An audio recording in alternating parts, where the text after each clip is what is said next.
Good evening and welcome to RI2030 Live. I'm Governor Dan McKee. I'm here with the First Lady, Susan McKee.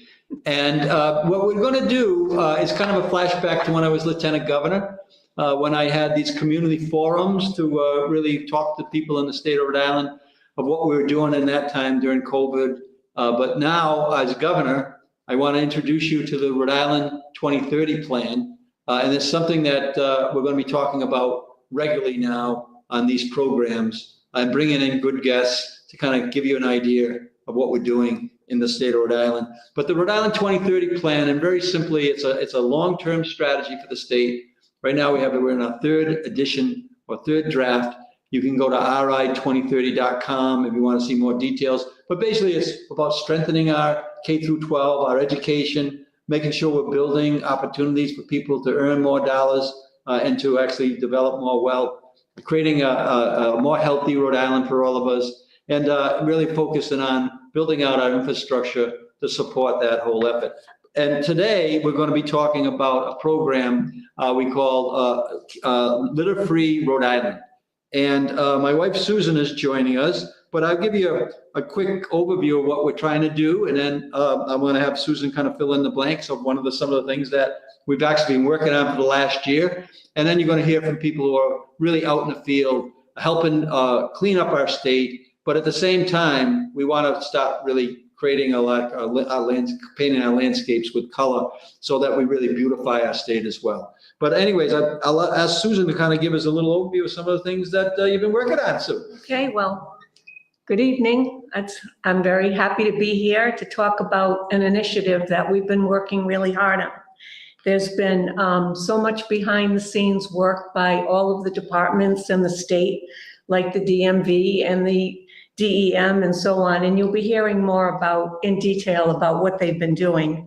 But we've come together to make up this website, which is called litterfree.ri.gov, and I think that's supposed to go up on the screen at some point. Yes. But you can go to that website, litterfree.ri.gov, and when you go there, you can click on Take the Pledge, and it's a simple way of just looking at some of the things that you can do to help keep Rhode Island litter-free. So, There Sue, it is. Yes. tell us a couple of reasons why you really think this is a great idea for us to be working on, and why, as a First Lady, you took on this project. Okay. Well, we all are very proud. We want to be very proud of the state that we live in, and we live in a beautiful state, but it can be more beautiful by keeping it nice and clean. So it's a clean, healthy environment for all of us to live in, a place that we can be proud of, a place that our kids can to live in a healthy environment. So basically, I don't like to look around and see litter, and I don't think anybody else does. So we're trying to just spread the word and figure out ways that people can all work together to make it even more beautiful than it is. Great. I've been going around to schools and reading to the children a book about keeping Rhode Island litter-free, and we've also come up with this is a project that we've been working on. It's a coloring book for the kids. It's geared towards second and third graders, but it's a great story about a little boy or a young boy named Jordan. And you'll meet Jordan in a few minutes. He's here to talk about it because he's the author of the coloring book. And in the story, he goes to the beach with his friends, and they're upset to see litter. So they work together in a safe way to clean up the beach, and they're very proud of their work. So it's a great story for the kids. It has great illustrations. Margaret Price came up with the illustrations. She's a student at PC. And it also has word searches and short facts about the state of Rhode Island for the kids to learn more about our state. So you'll hear a little bit more about that later. So I've been going into schools and talking to the kids. When we get the coloring books printed, it'll be exciting to see them color the books and read the stories. I was at DMV a couple of weeks ago handing out litter bags. They've been great about making these bags that you can put in your car, and you can put your trash litter in the bags. Should have brought one with us, but that's Well, okay. that's why I think you're telling people about it. So that's why we've had a lot of partners on this, and you've had a great deal of partners. And one of them is our Department of Transportation at Rhode. Right. And we're going to call in David Walsh right now.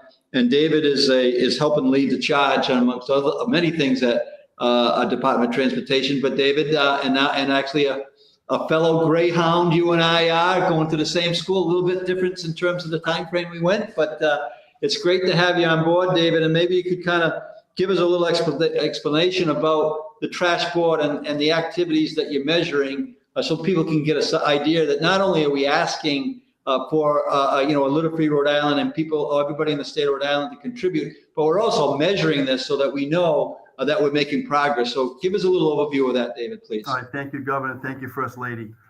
So Ben was going to pull up the litter-free RI site for us, and we'll actually show people the trash board.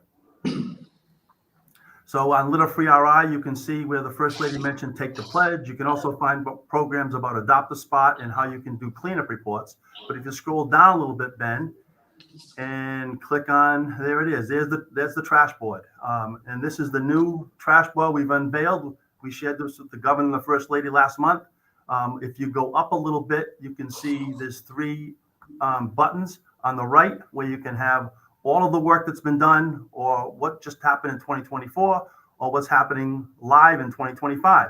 So let's start on the 2024 if you can, Ben. Click on that one.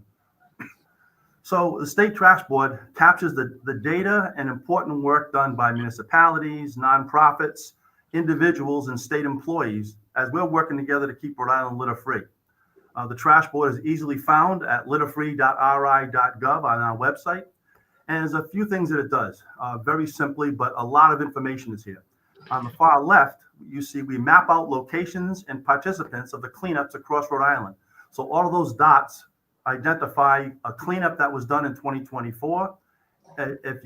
When you click on it and open it up, you'll see the participants who organized it, how many volunteers. You'll see photos of the cleanup in action and the results. And that's all over the state, and every municipality has had cleanups. So that mapping is important to us. Secondly, in the center, we show a month by month and now year over year progress by cities, towns, nonprofits in the community bags filled area. So we had 6,665 bags picked up by nonprofits. These came from groups like Cozy Rhode, Save the Bay, Keep Blackstone Valley Beautiful, Orca, Boys and Girl Scouts, the Woonasquatucket River Watershed Council.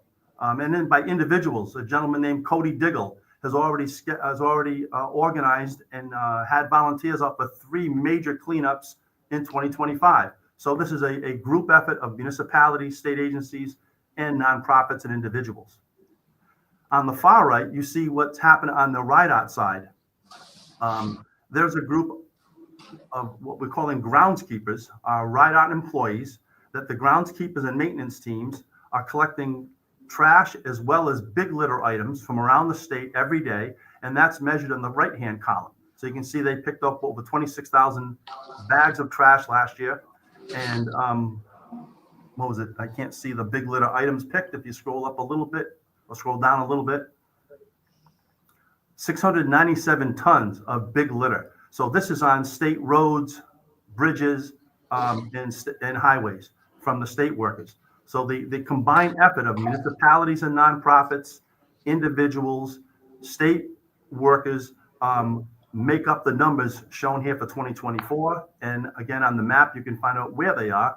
And we're going to use this map to help identify hotspots, like the governor was saying, so we can measure our improvements as we go along. We want to make sure that we're just not collecting a lot of bags, but that we're showing improvements in areas of the state that need cleanup.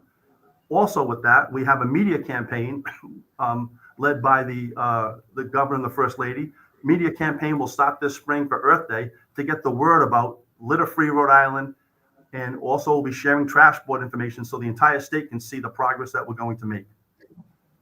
Thanks, David. That's great. Susan, you had anything you want to ask at all? No, I just want to congratulate again the groundskeepers.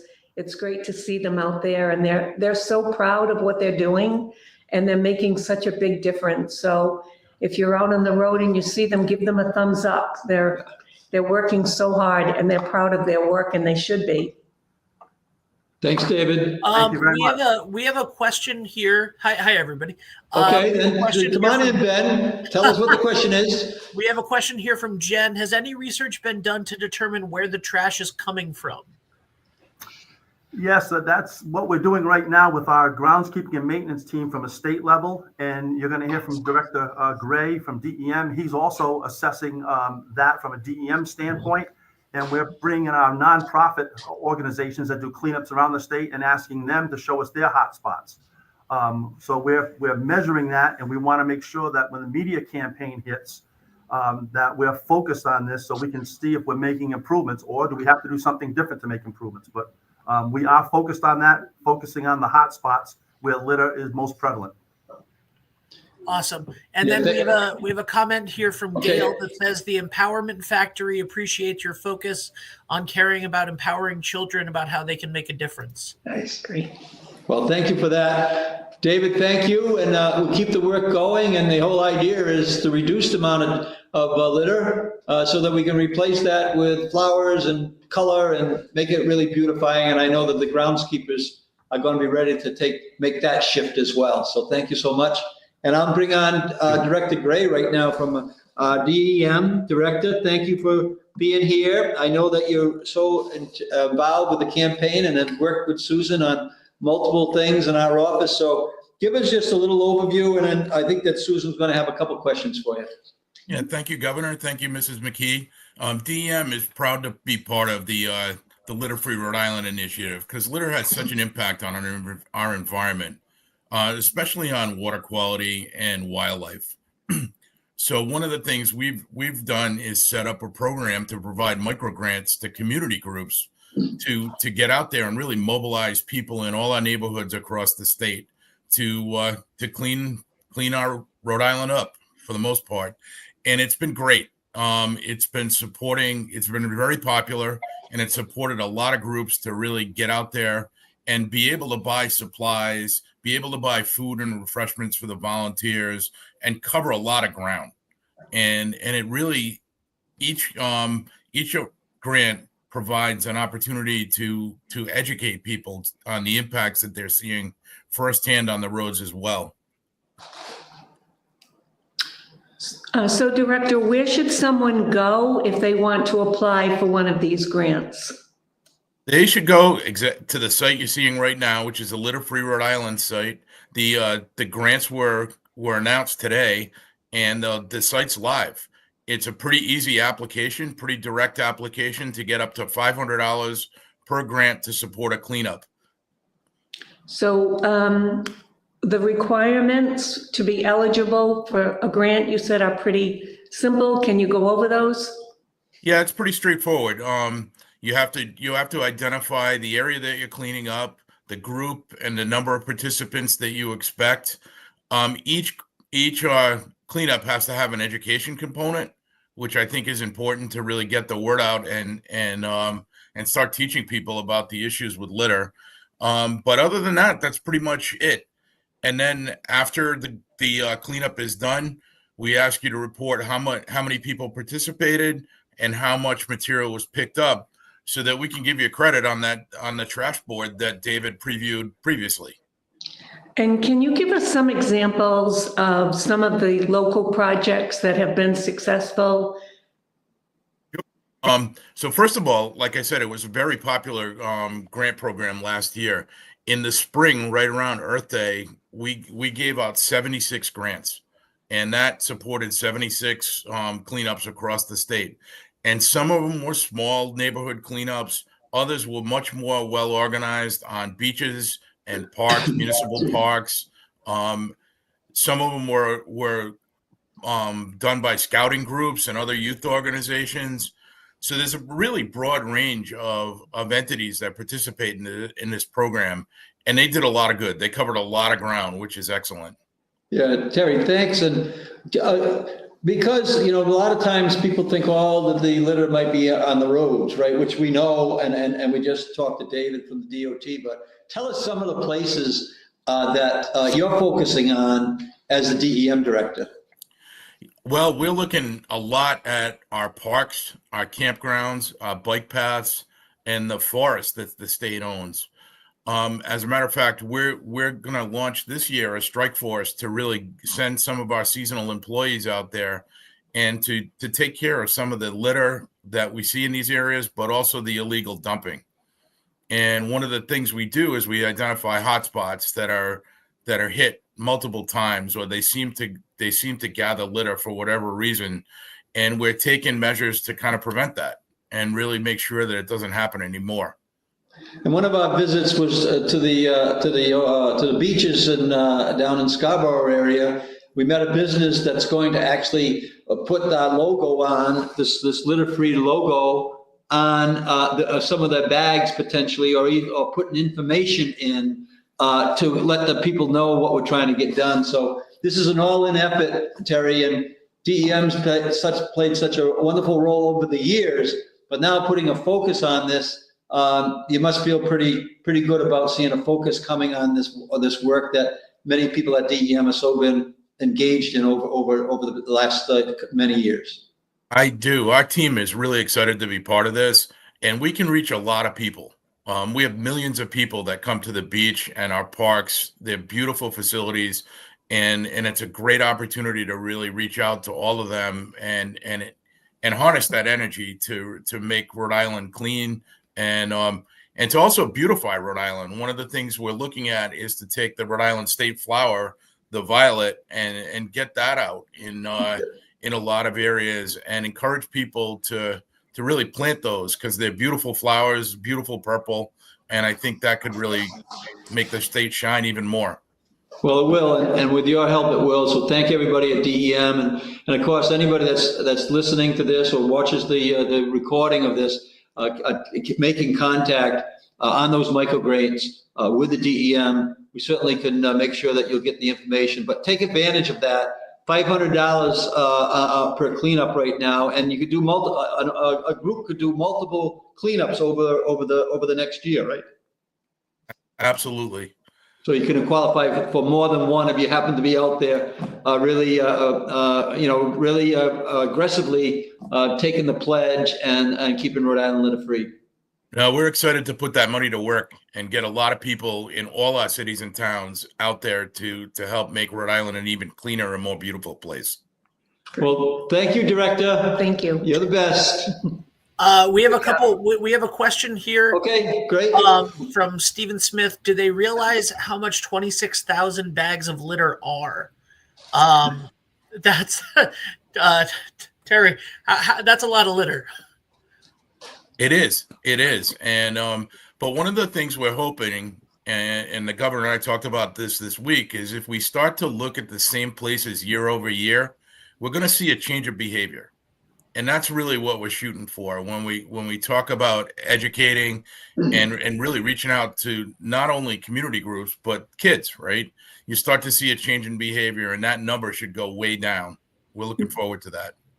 Yeah, Terry, and I think we've talked about even just asking a couple of people who did the work last year to do the exact same area with the exact same, volunteers, and see what they do pick up. Because our goal is to see a decrease, and then starting to plug in like the purple violets, our state flower, or they're going to be doing a tulip planting, a daffodil, I think it is in Newport very shortly. So. This is not just to pick up all the trash, it's and the litter, it's to start us thinking of a cultural change to beautify the state as well. So Terry, thank you so much for your leadership. Thank you. You got it. And now we want to bring in Kevin from the Ocean Recovery Community Alliance. And Kevin was a recipient of one of the grants. And I think Kevin's going to kind of give us an overview of what you did and describe the volunteer groups and the areas that you actually did the work. Kevin, thank you so much, first of all, for participating in this litter-free Rhode Island program. I know the First Lady is very excited about the fact that we got people who want to volunteer out there, Sue. Yeah, awesome. Welcome. Yeah, thanks for having me. So give us a little overview, and Susan will have a couple questions about the specifics of the program that you implemented, and also share eventually your plans this year. What's your plans this year? Yeah, so with Orca, we've been doing beach cleanup since July 2020, and we've done about 115 cleanups, which we do all year round, which is cool. And during those 115, we've collected 40,000 pounds of trash in those 4.5 years. Hundreds of volunteers that come out and participate. And you see on the screen there, we have these caddies that are plastic free, because we're finding a lot of plastic bottles and plastic bottle caps with our cleanups. And that's from our spring cleanup last year over in Jamestown at Fort Wetherill, which we had good participation. And then that was back in the fall. In the spring, we did a cleanup down East Matunic State Beach. Nice. So it's been very successful so far. And, our mission is just to, preserve the coastlines and, keep the beaches clean. So Kevin, would you say that the bottles is the most common thing that you find? I wouldn't say plastic bottle, like a lot of plastic stuff, right? Plastic bottles, the caps that go on the plastic bottles, plastic packaging, little things, fishing gear, like nets, fishing line, lobster pots. It kind of depends on the place too. We have a very unique coastline here in Rhode Island, and some places, depending on like the storm, it gets pushed into certain areas. Like one of the coves at Fort Wetherill, or down in Misquamicut, or down at Scarborough. And how did you become so passionate about this particular project? Well, I started surfing 8 years ago and driving from Connecticut to Rhode Island, and I've always believed that giving back and being of service is pretty important to me for my life. Right. So in order to, I just want to keep take, when it comes to like surfing. So now I'm just trying to give back as best I can by doing all these cleanups. That's awesome. Great job. Yeah, you're going to like this coloring book too, because it takes place on the beach. Yes. Yeah. And Kevin, you really bring out a point that all the things we're working on, whether it's the Rhode Island 2030 plan, whether it's education, like I said, or raising incomes, or working on healthier Rhode Island and building out the infrastructure to kind of make sure that we're able to enjoy it. But we're not looking to reinvent the wheel. If there's listeners out there that are already doing this work, we want to engage people like yourself. You just described that you've been at this for several years. Well, to bring you on board, thank you for doing that, because that's how we're going to build out the capacity of this, is to really be celebrating work like you have done, on your Ocean Recovery Community Alliance. So thank you for that. That's a thank you to you. You don't have to respond on that. We just want to let people know that if things are going on already, we're not looking to diminish that. We want to highlight it like we're doing with you this evening. Maybe you could how did you find out that there were grants available, Kevin? Maybe you could just share that with people, give them a sense of how to proceed. Yeah, so the social media accounts online, and actually one of another organization I work with, Friends of the Saugatucket, Bill McCusker, he brought it up to me and sent me a text the morning that it came available. So, and it was a fairly simple process for you to go through. Easiest grant I've ever applied for. Okay, good. Good. We did put in the General Assembly, give them a shout out too, just for your everybody's understanding, is we put a line item in the budget, a very small, relatively small, $100,000 line item. And we're maximizing that by people like yourself, volunteers that are willing to come in, and so that's something that the General Assembly has really partnered in. I want to make that clear as well. We have many partners, and then as we go forward, we're going to want to continue to do this work. And then think about ways that we're going to be doing beautification, using after the litter is minimized to a large degree. Let's think about how we're going to beautify the state too, Kevin. So thank you for your leadership, and a thank you to all the volunteers in your core group. Thank you so much. Thank you. Kevin, we have a question for you from Stephanie. What is the oddest thing that you've found so far on the beach? You got a diamond ring? I don't know if I want to say it, but one volunteer found a colostomy bag once. Oh, yeah, that's bad.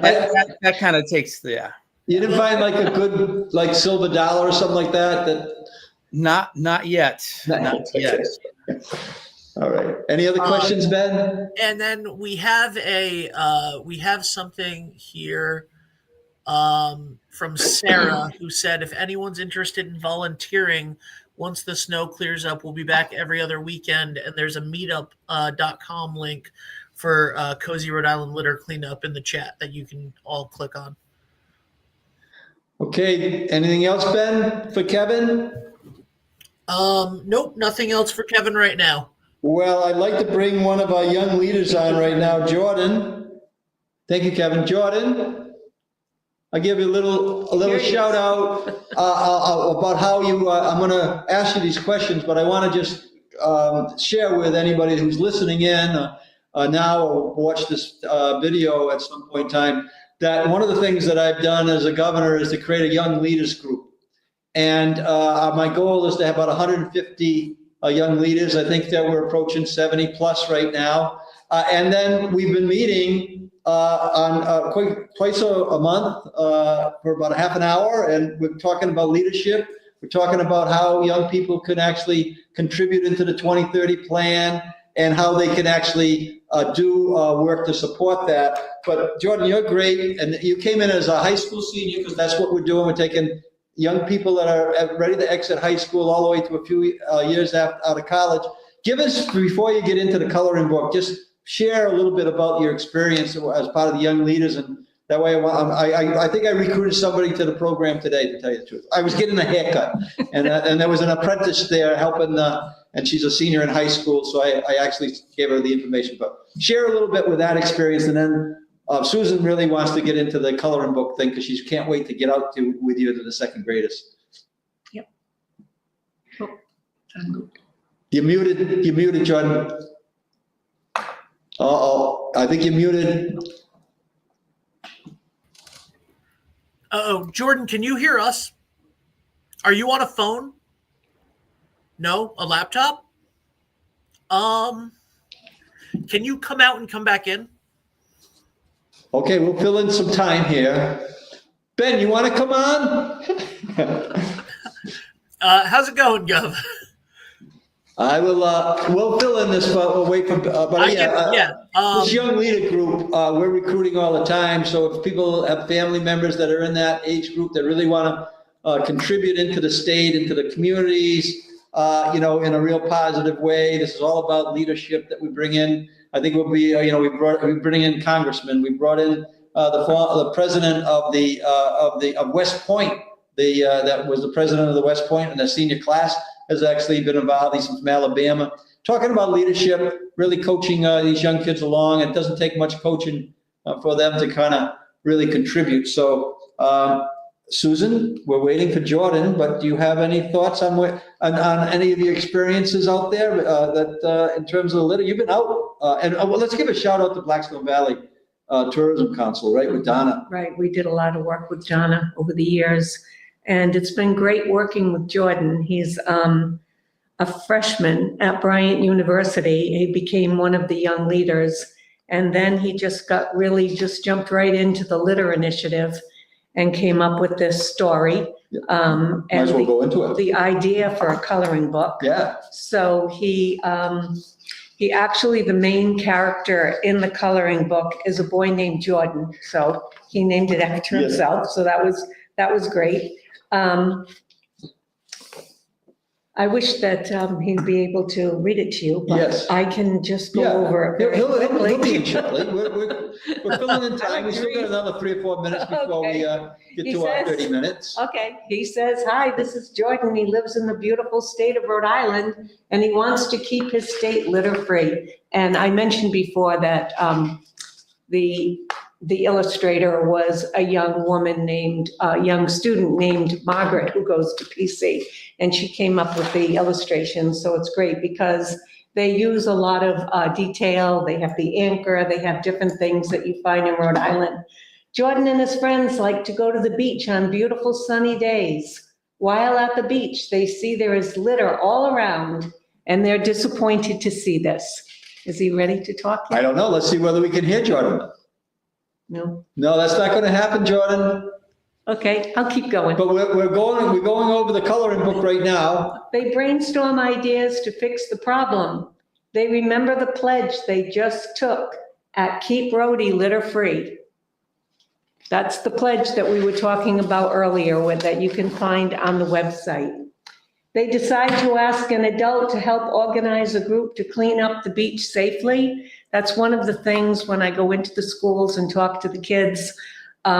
We talk about safety because we don't want anyone getting hurt. Can you hear me now? Yay! Okay. Yeah, you can pick up, let's soon kind of finish the story here. We're talking about I'll zip you. through it. I'll zip through it. And we're very proud of you, Jordan. So we'll Thank you. finish it up and then we'll go back to you for a few minutes. So here they are with their gloves and their equipment to try to pick up the beach. And we have an adult here that's supposed to be me. The litter is cleaned up and the beachgoers are able to enjoy the beach again. They're thankful for Jordan and his group. There they are, very proud of their work. And at the end, it says, Jordan and his friends are proud of their hard work. They want you to help keep Rhode Island litter-free. Ask your parents to take the pledge at litterfree.ri.gov. They can do it here. And then there is a page of activities, a word search, and some facts, interesting facts about Rhode Island. So maybe Jordan can tell us how he got involved in this and how you came up with these ideas. Yeah, so again, thank you for having me. I appreciate the opportunity. Sorry about the technological issues. I don't know why that happened. But so yeah, this was like an incredible opportunity that got presented to me by a couple staff members on the governor's team. And I just wanted to get involved because it's very important to keep our environment clean, and being able to have a role in trying to spread that word about a topic that's essential to all of us. It was like great for me, and I think, something that I wanted to contribute to. And when I was younger, I was always like a very curious kid. I was always asking questions about everything. And when now the kids that are young that will be receiving this book, I think they'll ask more questions and how they can probably help our environment. Yeah. Definitely. Yeah. Can you think, Jordan, of some ways, this is going to be great for the little ones because I think that they can set a good example for their family members and even their parents. But can you think of some ways that we can get teenagers involved? Yeah, so I'm thinking that we have more like organized cleanup events, more interactive ones that are kind of geared towards schools, maybe partnerships with schools and social media challenges. Everyone's on their phone, everyone's on Instagram and Facebook, as we're live streaming on Facebook right now. Anything to interact digitally that would get people to maybe work towards a goal in partnerships with schools, like I said. I think that's where we could really get more young people involved. Yeah. Well, Jordan, I want to thank you. We promised not to go much more than a half an hour, so we keep people's attention. But what a lot of great information we provided here. Ben, is there any questions I know Jordan wasn't on long enough to get a question, but do you have any questions there that you might want to ask of Jordan that may have come in? If not, we'll kind of sum up the show and tell people what's coming next. Nope, just some love for Jordan. People like what's going on, like his book and stuff. So thank you, Jordan, so much for being here. Thank you. Thank you for the You got some opportunity. love for Jordan. That's a pretty good thing. That's great. And thank you for your leadership, kind of keeping that young leaders group, really very positive and really making a lot of contributions to the state. And your counterpart actually goes to school in Rhode Island, but she's from Connecticut, I think, right? Yeah. So this young leader group is about really connecting our young people, not just with the young leaders that live in our state, but also branching out around the country. And I will be with Frank Luntz. He came in for dinner Yeah. with the cadets. Yes. I'll be with Yep. him next week. He texted me because I'm going to be in Washington, and he wants to have me sit down with a few cadets. So I'll try to recruit one of them to come on with us on one of our next calls. All right. Perfect. Oh, we Sounds do good. have one. We do have one question. How do you get a coloring book? How do we get it? How would one get a coloring book? Well, that's a good question. We're setting up a schedule to go into schools and give them out, but I think we're going to be talking about putting them in. I've got another idea. What? Go take the pledge. Yeah. And when you take the pledge, you'll be able to make a little comment. Yeah. Let us know that you want a coloring book, and we'll make sure you get one. We'll make sure. Yes. Go Sounds take like a the great pledge. idea. Take the pledge, and then we will make sure if somebody puts in there, geez, I'd like to have a coloring book, or I'd like to distribute a dozen coloring books to my basketball team Or your or my classroom. dancing, Yeah. club or whatever it might be. Yeah. So yes, we'd be happy to love the partner, and that was a great question. Good question. Yeah, that's a great question. All right, Jordan, I think we're good. Thank you, Yes. Jordan. Thank you, Good to see guys. you. So I'm gonna have a couple of words, and I'll let Susan have the last words on this. But look, we're going to be doing these regular live forums going forward on topics that are directly related to our Rhode Island 2030 plan, which really is our roadmap to success as we head into 2030. We'll be talking about education. We'll be talking about raising incomes. We'll be talking about the health, creating a healthier Rhode Island. And then we'll be talking about many other items. And if you have anything that you would really like us to highlight that you might be listening, let us know. And we will get back to it. And I'll be bringing Susan back on she's not only doing litter, but she's also helping with literacy because we want to raise our reading. And of course, we just announced today a Math Matters program. So we'll continue to try to communicate as best we can. Susan, you have any last words about the program? Just that I think this was great to get the word out even more. And when the snow melts, we'll be out there working hard. And I hope you join us, take the pledge, and do what you can. I mean, it can be something really small, something really simple. Everybody working together adds up to a big difference. So thank you very much. Thanks, Sue. Thank you, Susan. You're welcome. Yes. Good night. Good night.